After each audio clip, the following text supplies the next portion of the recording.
Do you really struggle with confidence as a speaker? If so, I'm going to share with you some actual speaking tips to help you appear more confident so that your body follows the process and believes it is confident too.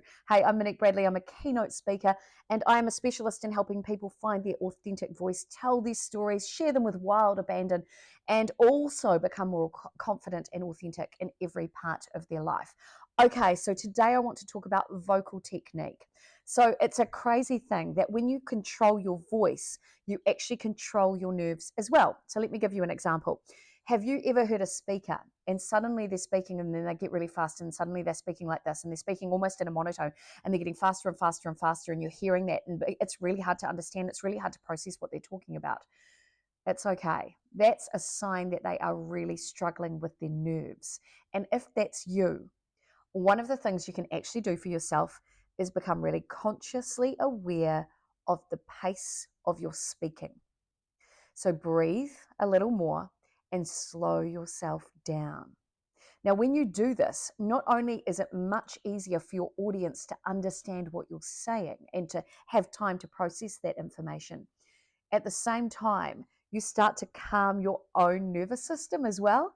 So, as you intentionally control the speed or the pace of your speaking, you have all of these other bonus side effects as well, positive side effects, one for your audience, one for yourself. So, that's tip number one.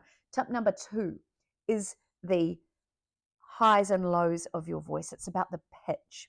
So it's really normal for a nervous speaker to get really tense all around the throat and the upper chest because we go into that panic mode.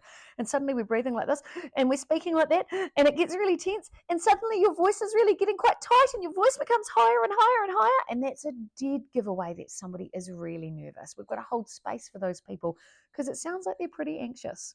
Now, if that's you doing that, the same thing applies. Take a breath. And not just another upper chest breath, but a belly breath. And you want to actually start to lower your voice intentionally back to your default of where your voice naturally sits. Now, how do we get used to controlling these things? Well, this is my final tip.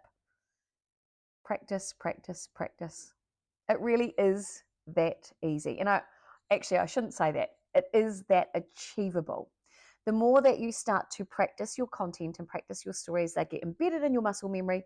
And before you know it, you're not worrying about that. You're worrying about being present and delivering the best that you can.